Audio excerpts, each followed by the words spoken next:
Osvobodilna fronta Ljubljane si je v drugem letu borbe za 5-letni plan zadala velike naloge za pomoč državnemu investicijskemu planu. Na podlagi izkušenj iz leta 1947 je bilo planiranih 1.200.000 ur na raznih zveznih, republiških in lokalnih objektih. Brezmejna ljubezen ljudi do naše nove socialistične domovine je sprožila v Ljubljani tak delovni heroizem, da je bil plan daleč presežen. Frontovci Ljubljane so dali skupnosti skoraj 3,5 milijona ur. Plan je bil izvršen 289%. Jugoslavija se je po letu 1948 v času informbiroja, v času sovjetske blokade znašla pred bankrotom. Naenkrat je bila povsem izolirana. Na vzhodu s strani Sovjetske zveze in njenih satelitov, ki so skupaj grozili, da jo bodo napadli, z zahodnimi zavezniki pa je Jugoslavija bila bitko za Trst in Koroško in gospodarskih sporazumov z njimi ni imela. Takrat, leta 1948, so pri Zveznem jugoslovanskem in republiških ministrstvih za notranje zadeve v okviru tako imenovane UDBE, službe državne varnosti, ustanovili ali zgolj okrepili ekonomske oddelke z nalogo, da prebijajo trgovinsko izolacijo z zahodnoevropskimi državami. Hkrati je slovenska UDBA pod svoje okrilje prevzela velik del premoženja zamejskih Slovencev v Italiji in na Koroškem. Tako se je v Jugoslaviji ustvarila vzporedna ekonomija prek različnih podjetij v državi in v tujini. Nadaljevala in razširila se je ilegalna trgovina, razplantelo se je tihotapljenje. Tole je moje likvidacijsko poročilo. Kaj to pomeni? Narejeno, takrat, ko smo likvidirali, so se pri Tito zmenili Kardelj, Krajger, Maček, Tito, likvidirati za vsako republiko, za Slovenijo so te, prišel Krajger, pa mi naročil likvidacijsko poročilo. Tiste niste hotel dati v banko pol? Ja, ja. Ne, to je splošno likvidacijsko poročilo. To je original. Tole je Krajger pisal. Še na roke. Še na roke, ja.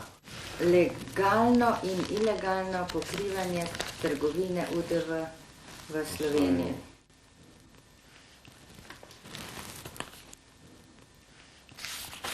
Vete, kakšne, ne? Vse podjetja, to so vse podjetja na to pisano.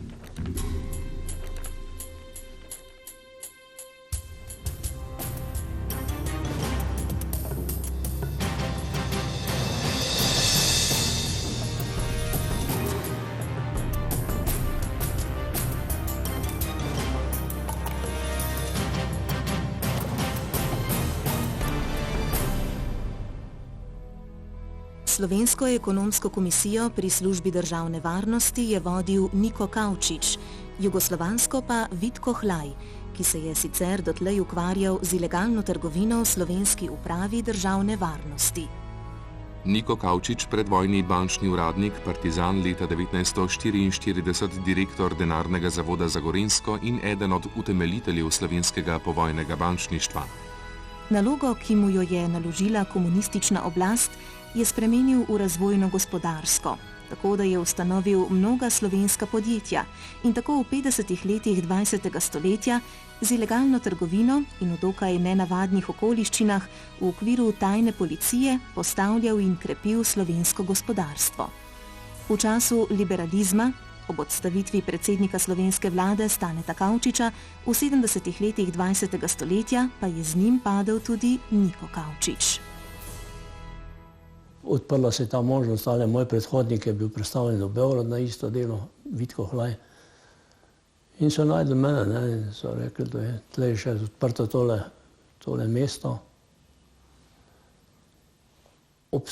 Obstojale so neke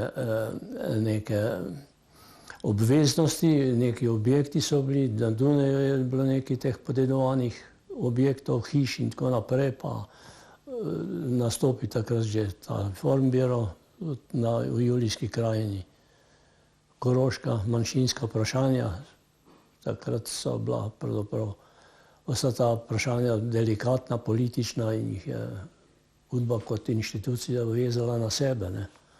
To je pač partija tako odredila, te organizacije in znotraj tega je bil tam naš neki en del tega poslovnega dela, ki se je v tej smeri potem znašel in vse skupaj bilo pa potem v veliki meri odvisno od osebne iniciative in pa od osebnih potez človeka, ki je te stvari odgovorno moral prevzeti na svoja ramena, ne. Leta 1945 je Jugoslavija oziroma Slovenija v Trstu ustanovila pokrajinski odbor in na tem še državno neopredeljenem območju so imeli Slovenci zamejske politične organizacije, podjetja, zemljišča in nepremičnine, ki jih je sprva leta 1945 prevzela nova slovenska in jugoslovanska oblastna struktura. Ustanovila je tudi nova podjetja, med njimi že leta 1945 v Trstu Ujvod, podjetje za izvoz in uvoz, z namenom, da vodi trgovino med v bistvu italijansko cono A in jugoslovansko cono B. Imenovali so načelništvo zadruge, 5 članov, ki so predstavljali zadrugo in so vanjo vplačali 5 deležev: Berginc, Pelikan, Monfalcon, Mohorčič in Vatovec. Slovensko zamejsko premoženje se je povezovalo okoli banke SAF v Trstu, Kmečke banke v Gorici in zadružne hranilnice v Celovcu. To je bil poskus legaliziranega življenja po letu 1945, ko je Jugoslavija verjela ali upala, da bo prevzela oblast nad Trstom in zamejskim območjem. Jugoslavija se je tudi kot zaveznica, kot zmagovalka, si je imela nekaj pravic in je zlasti v tem predelu, ki ga je sovjetski blok držal pod Avstrijo in Nemčijo, ne, je tudi hotela neke svoje privilegije uveljavljati, ne, tudi v materialnem smislu, ne. Veste, da je takrat bila Jugoslavija v enem socialnem položaju, ko je primanjkovalo vseh virov, ne. Resursi so bili izčrpani, že med vojno, ne, so se izčrpali. Njive niso dale pridelka še, ne, poljedelstvo ni dajalo, ne. Hlevi so bili prazni. Mi smo v tistih 40 dneh zadnje krave iz bohinjskih hlevov pilali dol, da so imeli meso, da so imeli hrano. No in to se je to socialno stanje, veste, da se je še par let potem podaljševalo, ne, in znane so Kidričeve 5-letke, ne, kako je to izgledalo, ko smo Pokljuko izpraznili, smo Jelovcu izpraznili, vozili na Panjo les, na italijanska tržišča, ne, v hlodih, tako rekoč, ne. No, tako, to je bilo socialno stanje, ki je izsiljevalo potem sporedne rešitve in organi v Udbi so pač čutili, da imajo to pravico, to možnost, da nekatere stvari tudi po tej poti rešujejo in so dovolili take inštitucije znotraj svoje organizacije, ne. Ko je Jugoslavija Trst in Koroško izgubila, so se razmere bistveno spremenile. Hkrati je resolucija Informbiroja v Trstu razbila še slovensko politično in ekonomsko organizacijo, saj je tamkajšnji voditelj komunistov Vidali skušal slovensko premoženje prenesti v italijanske roke. Tudi zaradi zaščite premoženja so slovenske oblasti del te lastnine prenesle na upravo državne varnosti, medtem ko so Slovenci na avstrijskem Koroškem imeli premoženje bolj v svojih rokah. Saj tam komunistična partija ni imela nobene vloge. No, ta podjetja so bila potem popolnoma v rokah Udbe, ki je pravzaprav zdaj prevzela zaščito tega kapitala, signalizirala je možne posle, preprečevala je vdor tujih agentur v ta podjetja in tudi dobila nalogo, da preverja, s katerimi strankami se pravzaprav posluje. Tudi podjetje Ujvod so iz Trsta preselili v Cirih in tudi to podjetje podeduje Udba. Tako Ujvod postane baza za večino ilegalnih poslov in računov. Hkrati pa v Cirihu obstoja tudi bančni račun, kamor Jugoslavija nakazuje finančno pomoč za slovenske manjšine. No, Te udbovske ambicije se pravzaprav šele razvijajo po nastanku informbiroja, ko naše oblastne inštitucije niso bile več v stanju upravljati pa držati kontrole nad temi izpostavljenimi podjetji v zamejstvu. Se dobro spominjam takrat, prav osebno sva mi dva te razgovore imela s Kragerjem Borisom. Prišel je Vidali ob informbiroju, je hotel vso to premoženje primorskih Slovencev v Videmski pokrajini pravzaprav kasirati, pa prenesti italijansko premoženje italijanske partije. No in tu je nastala velika bitka in takrat je on vse to po njegovem, tam so se širše zmenili, stvari prenesel v upravo Udbe. Ker ta oblastna inštitucija ni bila več sposobna tega držati in takrat je Udba tisto podedovala. Enostavno je podedovala to, kar je izvršna oblast pravzaprav že imela v svoji domeni. To so bila mednarodna podjetja že in tako dalje, tudi računi v Švici in tako dalje, vse to so oni že imeli. Nam ni drugega nič, samo zamenjati oblast. Poleg premoženja v tujini je slovenska uprava državne varnosti podedovala tudi kadre, ki jih je jugoslovanska oblast poslala v zamejstvo že predtem, leta 1945. Hkrati pa je kadrovsko mrežo še dodatno okrepila. Udba je ustvarila mrežo slamnatih mož kot navideznih lastnikov slovenskega premoženja v tujini.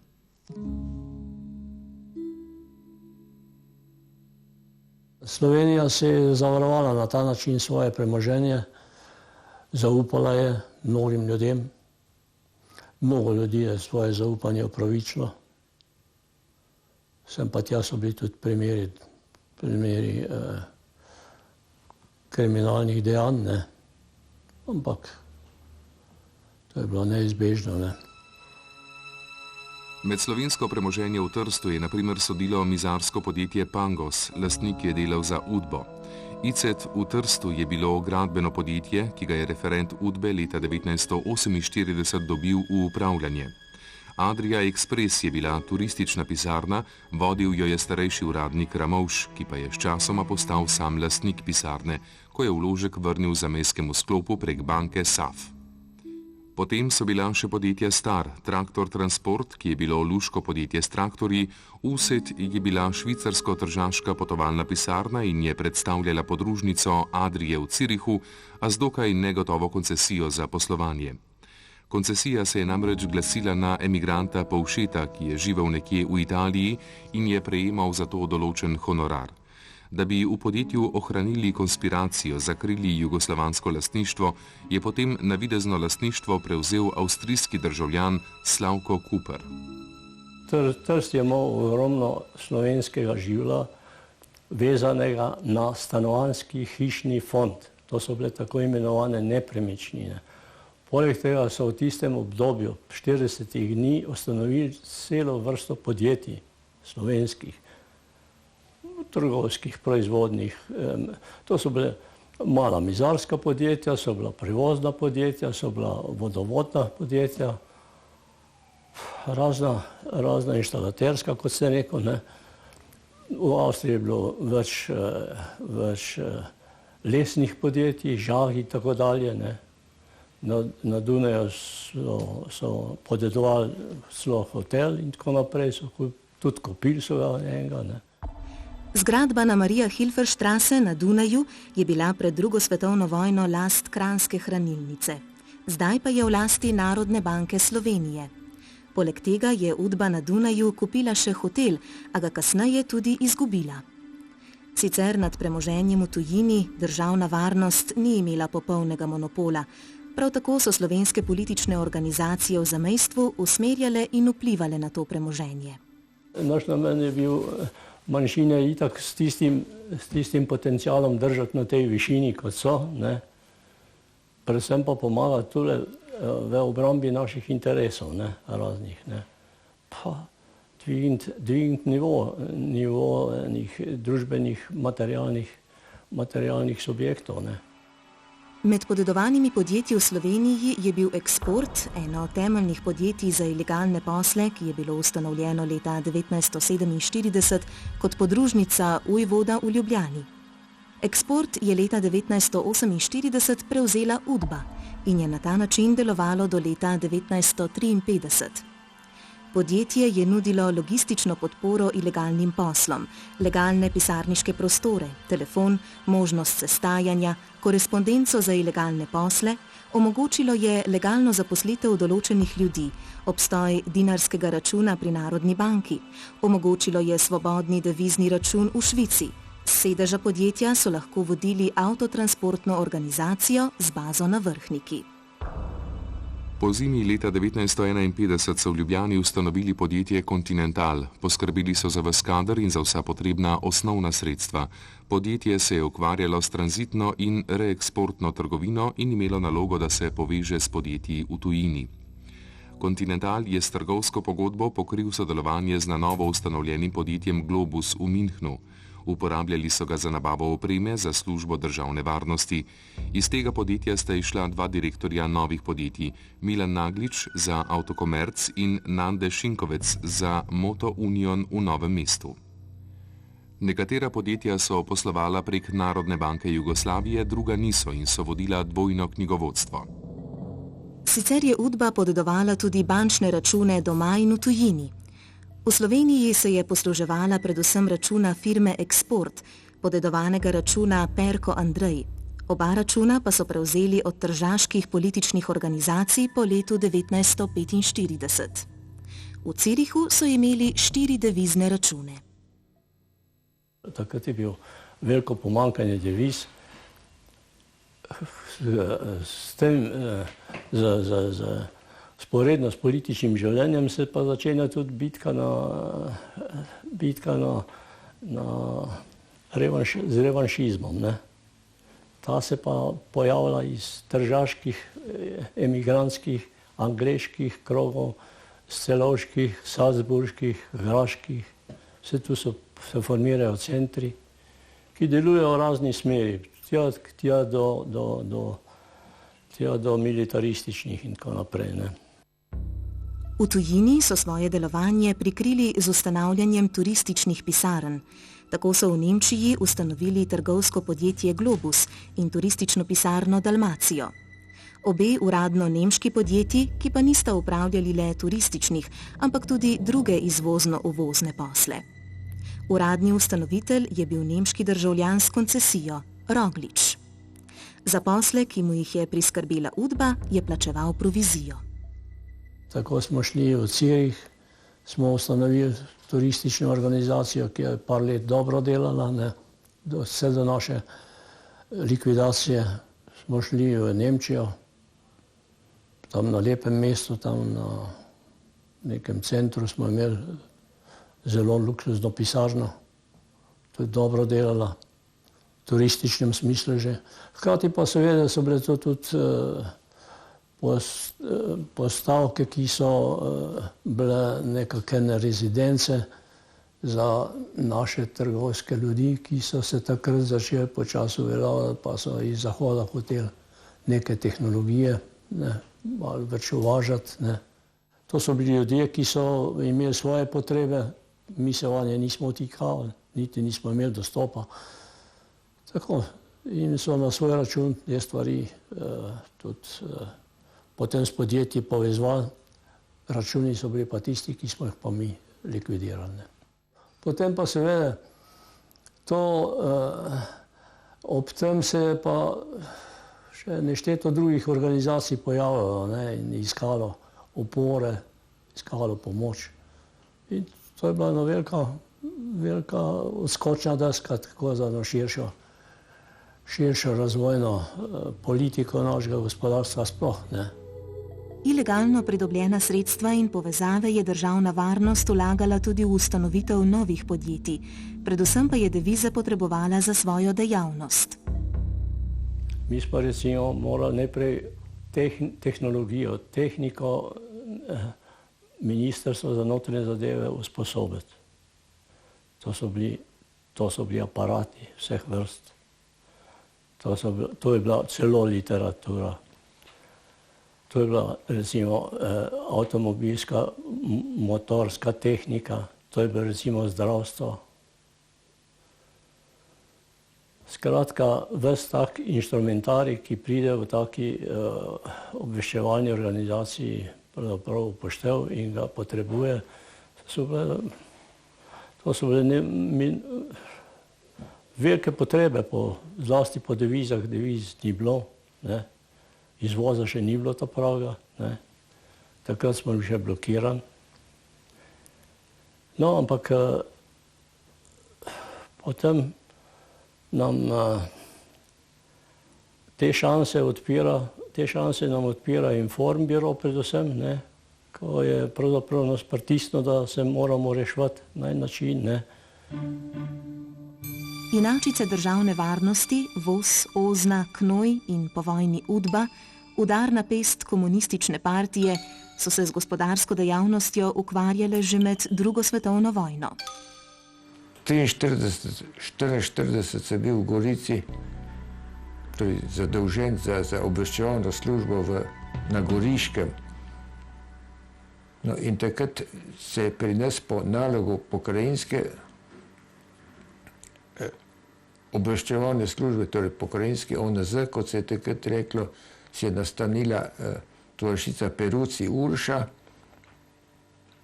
poslana iz Črnomlja, ki se je začela baviti z gospodarsko dejavnostjo, da je preko podjetij v Gorici pa v Fulaniji nabavljala razne toaletne pa prehrambene in druge potrebščine, ki so se tudi zdravila, ki se niso dobila, ne.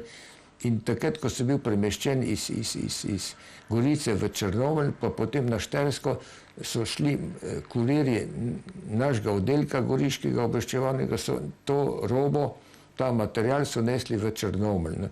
To je bilo prvič, da sem se srečal, da je obveščevalna služba se bavila z gospodarsko dejavnostjo, ne. Ko sem bil premeščen na Štajersko, sem bil na pokrajinski Ozni v prvi sekciji, to je obveščevalni sekciji, in kot tak sem bil zadolžen za Maribor. Tam smo pa mi dobili nalog, prva sekcija, da nabavljamo z Maribora ali kodarkoli, pač iz Avstrije tudi nabavljamo, torej gotova zdravila, ki so se težko vse do morfija, pa do tega sulfamidov, ki so bili takrat, še ni bilo antibiotikov, ne, pa predvsem pa denar, ne, to se pravi tiste Reichsmarke, ki so imele podlago, ne Kriegsmarke, ki so bile samo dotiskane za okupirane pokrajine nemške, ne. No in to sem jaz dobavljal, največ sem dobil od tovarnarja Hutarja, ki je nažalost bil potem sam zato, da je bil nacionaliziran, je bil obsojen, ne, niti pa ni, no in sem dobil več 10,000 teh Reichsmark sem od njega dobil. To sem se drugič, da sem imel nalogo se baviti za tako rekoč gospodarsko, finančno dejavnost kot obveščevalc. Udba je poslovala predvsem ilegalno. V letih 1946-1947 je na primer iz Nemčije prek Češke in Madžarske ilegalno uvažala različno blago, od avtomobilov do pisalnih strojev. Že pred in med drugo svetovno vojno so se odvijali ilegalni posli in tihotapljenje. Prav tako po drugi svetovni vojni, ko pa je Udba opravljala še dodatno gospodarsko dejavnost. Upravljala je z mnogimi jetniki v kazensko-popravnih domovih po vsej Sloveniji. Ja, še to, takrat smo imeli še pred osvoboditvijo, to se pravi, smo imeli še nalogo, da dobimo nekoga ali nekateri ljudi, če lahko dobimo, ki bi dobili denar in bi šli z okupatorjem, šli nazaj z njim v Nemčijo, ne, in tam organizirali podjetja na naš torej račun za nas, ki bi obveščevalno delovala. Torej jaz sem to probal, pa torej meni se ni posrečal tega kandidata, ki se zadnji čas premislil. Ne. Torej, gospodarsko dejavnost sem pa doživel pa na drug način. Ne. Če hočemo te, ki smo do zdaj govorili, reči, da je bila to kapitalistična gospodarska dejavnost, je bila pa to nekako, ne vem, sužnje posestniška, lahko rečemo, kot zapornik, ker sem bil glavno zaradi odhoda iz Ozne, to je v montiranem procesu obsojen, ne, in se 6 let presedel, od tega 2 leti v Škofji Loki, ki je bila torej popolnoma policijska tovarna. Ne? Policijska zato, ker so delali jetniki, obsojeni na prisilno delo, bivali so v KPD Škofja Loka, ki je bil v gradu, delali pa v tovarni, bivši Talarjevi tekstilni tovarni v Vincarjih, iz katere je nastal LTH. Torej delali smo elektromotorje, gasilske črpalke, čevlje in še podobne zadevšne. In tam smo delali pa dejansko kot brezplačna delovna sila. Ne. Spadali tako KPD Škofja Loka kot vsa druga slična taborišča in delovišča in vse skupaj so spadala pa pod Ministrstvo za notranje zadeve, je bil poseben odsek za prestajanje kazni in v tem odseku je bil pa odsek za gospodarsko dejavnost Udbe. Ne.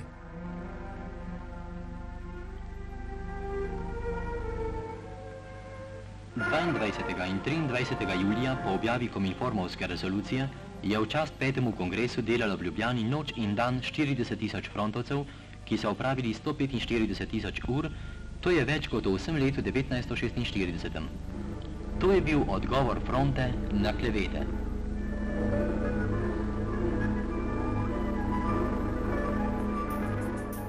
Leta 1948 z ustanovitvijo ekonomske komisije pri Udbi so gospodarsko dejavnost in ilegalno delo Udbe po naročilu komunistične oblasti še okrepili.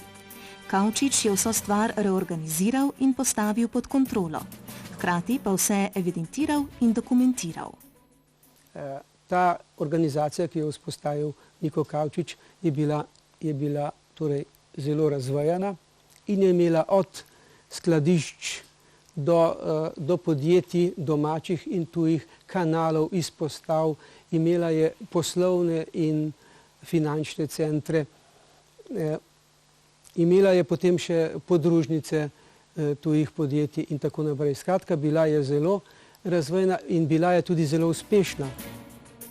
Komunistična oblast in v njenem imenu Udba sta doma in v tujini z določenimi podjetji in ljudmi ustvarili pogoje za ilegalno dejavnost. Največ sredstev pa so zaslužili s tihotapljenjem. Glavni jugoslovanski tihotapski ekvivalent so bili cigareti in mast, za kar se je v Nemčiji lahko dobilo blago, ki ga je v Jugoslaviji primanjkovalo. Vzporedno s to trgovino se je odvijalo tihotapljenje raznega tehničnega in sanitarnega materiala za potrebe notranjega ministrstva. Tihotapljenje cigaret prek Jugoslavije je do leta 1950 imel v rokah Tržačan Fekeza, v Jugoslaviji pa je z njim sodelovalo kar javno špeditersko podjetje Transjug. Postopoma pa so vlogo Tržačana prevzeli Jugoslovani, sodelavci Udbe. Čas smo gledali, kaj se Italijani vse gredo. Naše inštitucije izkoriščajo. Mi smo nekaj časa rabili, ne zato, da smo sploh ugotovili, kaj to naše morje vse predstavlja. Ne. No, pa smo malo, to so pa pač že obveščevalni izsledki, ne, ki ti marsikaj povedo, ne, ko Italijani prihajajo, z našimi špediterji se povezujejo. In to je bil en vzorec, ki smo ga znali hitro posneti in Italijane izločili iz igre. Ne. Stvar je potekala zelo enostavno. Ne. V Švici obstajalo veliko podjetje, ki je imelo svoje skladišče po Mediteranu. velike zaloge cigaret. Lahko rečemo, da je cigareti so takrat predstavljeno zasvojenost. In to je bil ta tip ameriškega cigareta, ne. Italijanski mafijaši so to hitro videli, ne, tako kot je to že njihova lastnost tudi v današnjih časih, ne, v vseh mogočih novih variantah. Tako je bilo takrat to, no, in mi smo to našo. Oni so lepo naročevali cigarete za Jugoslavijo, ne, Italijani, ne. Prišli so na špedicijo, na Reko ali pa v Sežane, ne. To so bili naši izvozni centri, carinski, ne, na morskih, odnosno mejnih prehodih, ne. Tu je stvar tekla popolnoma legalno, ne, naročilo je prišlo legalno v Jugoslavijo. Italijani so ga sprostili, ker je bila tranzitna roba, ne. Seveda, ilegala se je pa začela na morju, ne. Oni so pač s kamionom prišli, ta kamion so naložili na špediciji, so ga peljali na neko našo obalo. Na to obalo je prišla italijanska ladja in odpeljala, ne. To se pravi, mi smo jim dali vse na razpolago, ne. To smo hitro videli, ne. Ne vem, zakaj bi mi to njim pustili, ne. Če italijansko tržišče vse to požira, smo rekli, bomo pa mi Italijane vrgli ven iz igre, ne. No, pa se pa ta praksa tako začela pri nas, smo jo mi uveljavljali, vendar je seveda bilo treba italijanskega kupca najti, ne. Ta kupc je moral biti kakor tako soliden, ne. Roba je šla iz ladje na ladjo, iz ene roke pa v druge roke pa denar. Ne. Ob robi je šel tudi denar, ne. Cigarete z ameriškim okusom so tako sodelavci državne varnosti kupovali v Švici in jih oddajali Italijanom na morju in tudi na kopnem v Italijo in Avstrijo.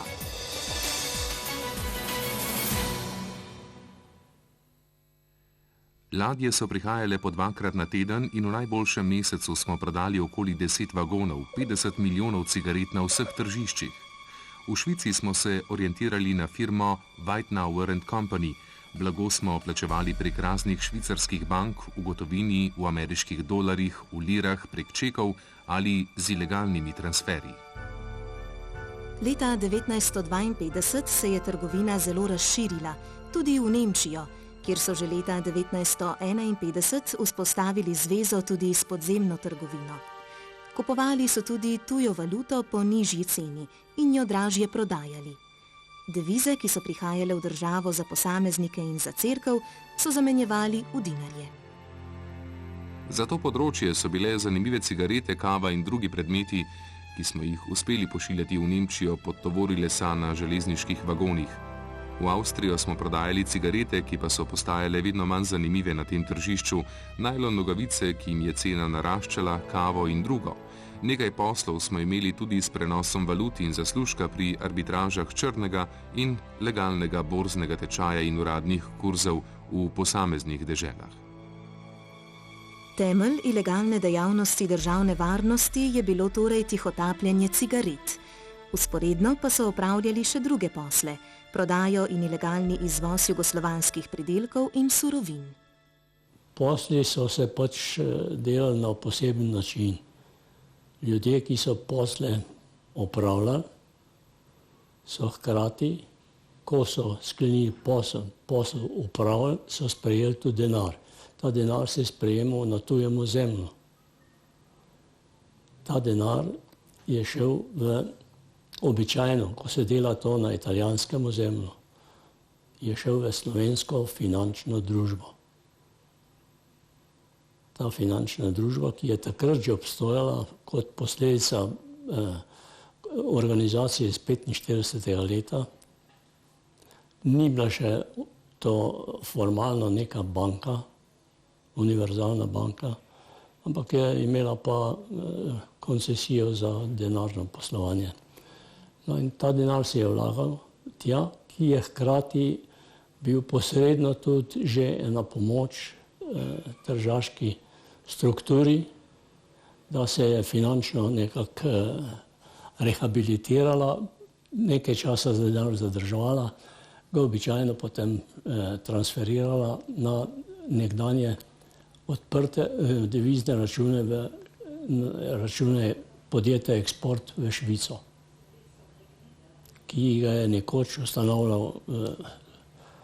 ustanovljalo podjetje Ujvod s svojimi ljudmi. To, kar smo potem mi podedovali in vse tega tudi koristili. Mi smo potem tudi preko tega računa dobivali švicarske banke izpiske. Stanje je bilo tam ves čas razvidno. No in tako se je po nekih naših poslovnih kriterijih takrat tudi razpolagalo s tem denarjem. Vi ste bil podpisnik? Jaz na računu nisem bil podpisnik, pač pa sem vedel, za kdo so. Podpisniki so bili tisti, ki so leta že 1945 nastali v imenu Vojvoda, njegove podružnice Eksport, podjetja Eksport. To je bil račun, ki je pri švicarski banki deloval. No in mi smo se tega posluževali, tako da mi nismo ustanovili nobenega novega računa, ampak smo se lepo posluževali obstoječega. In tu je ta krogotok denarja tekel potem. Italijanske lire so se konvertirale v franke, švicarske franke, račun je bil v švicarskih frankih. Ta ciriški račun? Ja. Je bil samo en podpisnik? Podpisnikov je bilo več, 3 podpisniki so bili iz tega starega sistema. Bila pa je tudi šifra, da se je lahko šifra poslovala.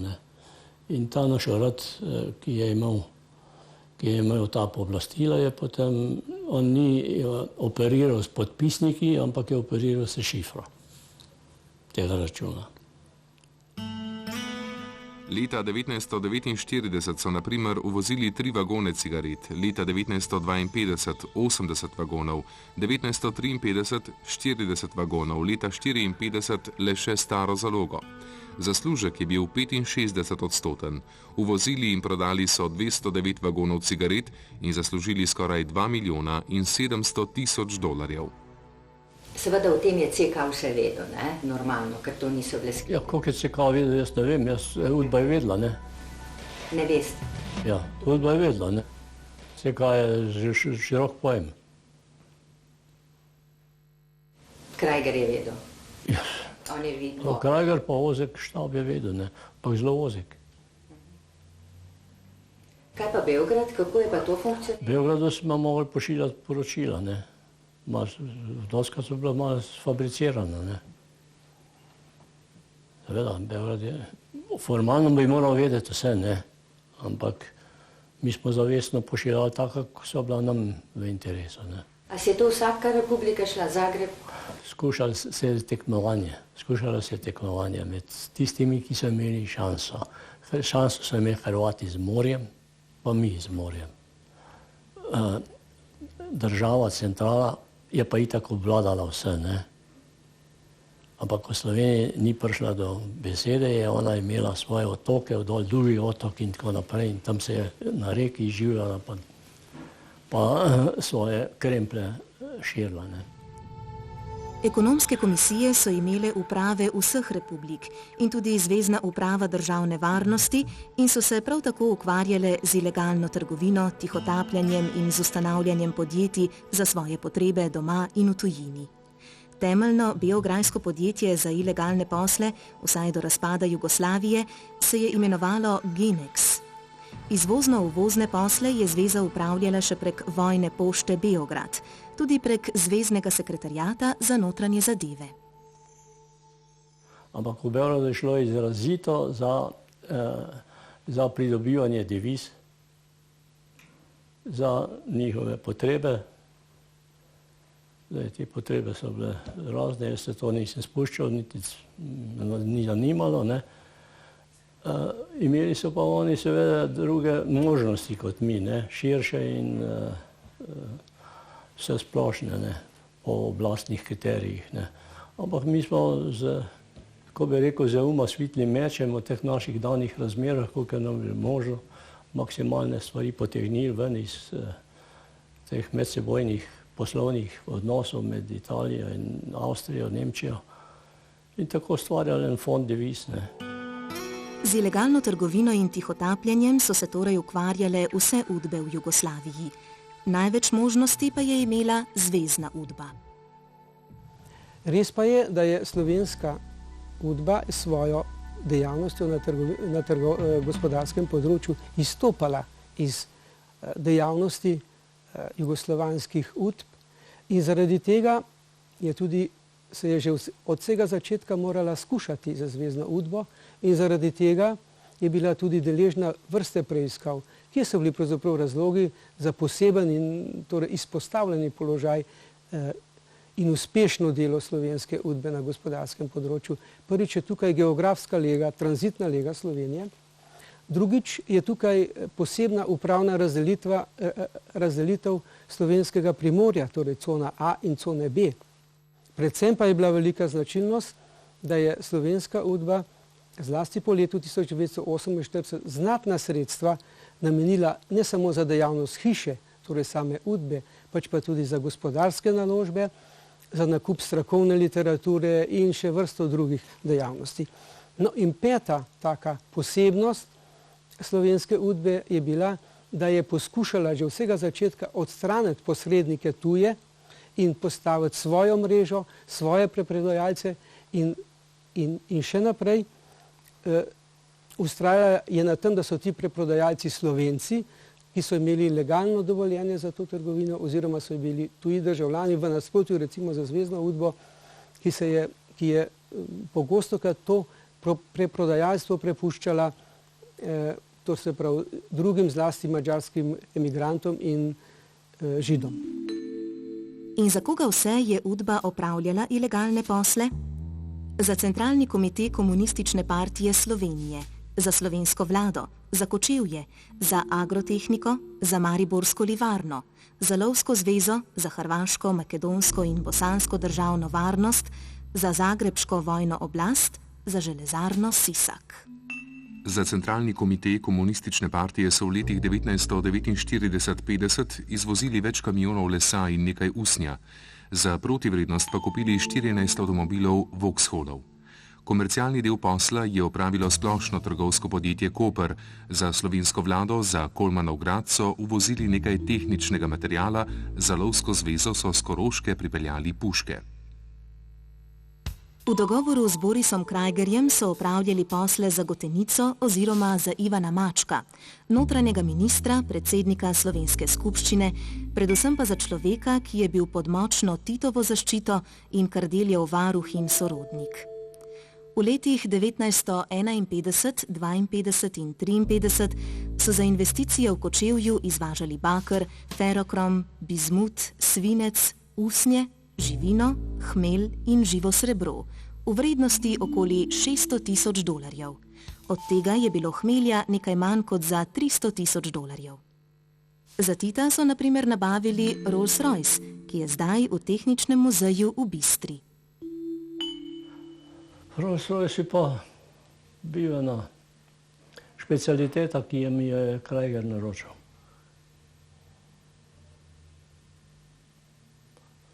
Smo imeli dolg seminar, naštel vse detajle, kaj mora biti na njemu, kako mora izgledati. Jaz sem se z njim pripeljal v Ljubljano, takrat sem najboljše čokoladne bombone jedel, jih v avto dal za Jovanko, pa smo jih midva s šoferjem požarla od Ciriha do Ljubljane. Pa je avto bil, jaz sem stanoval tam na Prešernovi, tam smo v garažu, tam smo v avto v garaži, kaj je prišel pogledati. Dal svoja sporočila, zjutraj 5 me kličeta na vratih 2 polkovnika. Sta prišla po noč s posebnim vlakom v Ljubljano, odpeljala avto in pevarat. Za mariborsko livarno so izvozili za okoli $100,000 kovinskih odpadkov, za toliko so potem uvozili strojev za tovarno. Za agrotehniko so v letih 1951, 52 in 53 ilegalno uvozili 20 Mercedesov. Za hrvaško državno varnost so ilegalno uvozili 5 Mercedesov in pomagali Hrvatom uvoziti še nadaljnjih 60 avtomobilov. Za bosansko državno varnost so za položeno dolarsko gotovino kupili in pripeljali radiotehnični material. Za Makedonijo so izvažali različne izdelke in zanje kupili agregate, transformatorje in 30 džipov. Za zagrebško vojno oblast so izvozili večjo količino svinca in kupili 20 avtomobilov. Večje količine blaga so uvozili še za podjetja, ki so delovala v njihovem sklopu. Za vrtnarijo, za Čimbo, Eksport, Mercedes, Continental, za podjetja in ustanove v okviru notranjega ministrstva, za Motor, Kazensko-popravni dom Maribor, za Matka Pečarja, za Snežnik, Kočevje in mnoge druge. Iz tako pridobljenih sredstev je slovenska vlada dobila tudi letalo. Ja, Savijon pa tako. Mi smo imeli v Udbi enega funkcionarja, ki se je pišal Ivanoš. Branko Ivanoš, doma iz Maribora. Major, podpolkovnik, major je bil takrat. On je bil poročen z Leskoško hčerko. Bil noter funkcionar, tako imenovanega 4. oddelka, kaj se reče, ko je arhiv obvladal in ne vem, to tehniko. Tehnično usmerjen človek, letalsko navdahnen in seveda spričal svojega položaja, ki ga je imel preko Leskoškove hčerke in tako naprej in vseh teh odnosov. Je tudi s Kraljerjem imel dobre odnose. Bili smo na enem potovanju v inozemstvu, mi trije, Kraljer, on pa jaz. Tam smo bili na povratku, smo bili na Milštetskem jezeru, tam v enem hotelu. On je mene že prej obdelaval neprestano, že par mesecev prej, da bi prišli do aviona. No, tam se potem ob zajtrku se splete ta pogovor in pridemo do zaključka, da kupimo to bonanco, ne, avion. Kaj pa vem, da je koliko je to. Vso proceduro tehnično in plačilno je opravil on. Jaz zato tudi nimam tistih dokumentov, mi smo samo dobili račun in plačali. Ne vem, številke, ne vem, je bilo 40 do 50 tisoč dolarjev. Bonanca, modern, nov avion. Dobil je svojega pilota, izšoloven pilot. Ima pa to seveda približno take posledice, ta avion, kot je imela Splošna plovba, odnosno to ladjevje naše slovensko, da smo si razvili naprej potrebe skozi luko, da smo odprli problem luke, problem železnice in tako dalje, ne. Tako smo pa s tem bonanco odprli problem slovenskega letalstva, Adrije in tako dalje. Iz ilegalnih in tihotapskih sredstev Niko Kavčič ustanovi tudi mnoga slovenska podjetja. Službe državne varnosti pa se z nedovoljenimi posli pod okriljem Zveze komunistov in izbranih politikov ukvarjajo vsaj do leta 1990. In kdo je bila država, ki je veliko gospodarske dejavnosti zaupala tajni službi? Slovenske povojne oblasti so imele dva cilja, revolucionarnega in nacionalnega. Torej, hotele so vzpostaviti socialistično državo po sovjetskem vzoru. Pri tem, razen Sovjetske zveze, torej niso imele nobenega vzgleda in tudi novi oblastniki niso imeli izkušenj z vladanjem, ker pred vojno Slovenija seveda ni imela lastne državnosti, pa tudi, če bi jo imela, komunisti pri njej ne bi bili udeleženi. Na nacionalnem področju je bilo ključno torej zavarovati slovenske meje oziroma jih vzpostaviti na čim bolj etničnem nacionalnem področju. na socialnem pa torej obračunati z nasprotniki in vzpostaviti socializem. Na nekaterih področjih je oblastem to šlo, bi lahko rekli, relativno dobro, hitro. To je recimo kultura, to je znanost, tudi še nekatera druga šolstva in tako naprej. Na drugih je bila pa Slovenija, kljub temu, da je postala federativna republika, izrazito centralizirana. Torej, to je recimo vojska, pa tudi gospodarstvo in še nekateri segmenti. V tedanji strukturi oblasti je imela izjemno pomembno vlogo služba državne varnosti, torej tajna politična policija, ki je imela pristojnosti na vseh področjih, od kadrovanja v različnih podjetjih do obračuna z nasprotniki in torej seveda zaščite države navzven in tako naprej. In v takem pojmovanju oblasti je imela zelo pomembne naloge tudi na področju gospodarstva. Tako znotraj Republike Slovenije, kot tudi v zamejstvu, tam, kjer se je meja šele vzpostavljala. V administrativno in povsem centralistično urejeni državi je komunistična partija, torej velik del gospodarske dejavnosti, prepustila svoji tajni policiji. Tako je UDBA v prvih letih po drugi svetovni vojni spremljala poslovanje podjetij, nadzirala in tudi spreminjala kadrovski sestav. V letih 1947–1951 je izvedla tako imenovano drugo kadrovsko čistko, v kateri je odstranila iz vodilnih položajev vse tiste, ki niso imeli prave, dokazane preteklosti.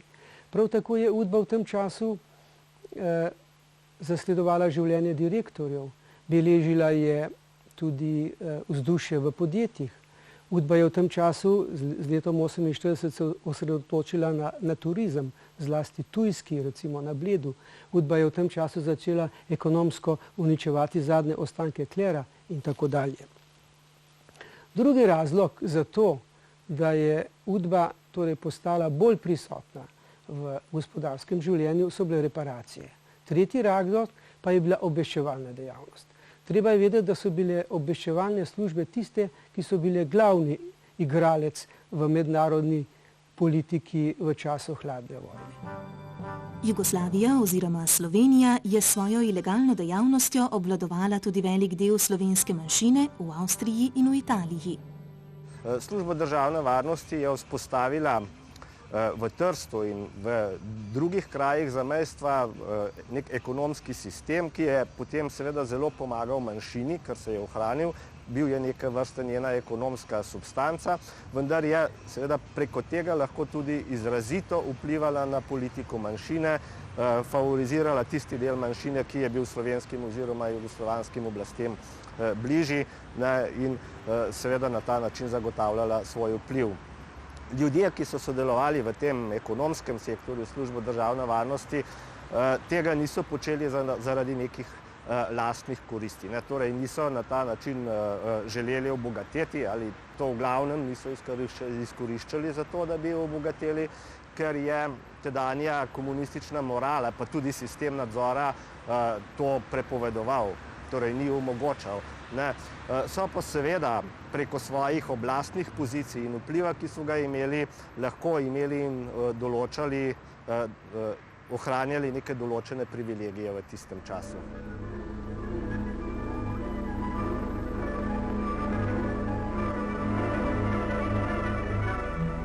Fronta Ljubljane je v znak priznanja za svoje delo v letu 1948 dvakrat prejela prehodno zastavo v tekmi med glavnimi mesti republik.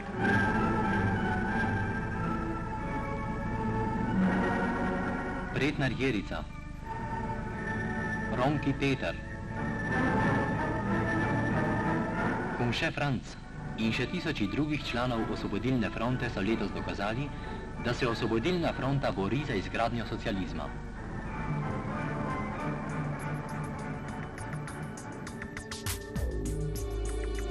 V drugi oddaji. Kako so nastajala nekatera slovenska podjetja, Splošna plovba Piran, Droga Portorož, LTH Škofja Loka, Livarna Maribor, Avtokomerc in mnoga druga. Kako so se ob prepovedi ilegalne trgovine med sabo spopadale službe državne varnosti in komu je Niko Kavčič sredi 50. let 20. stoletja predal svoje posle?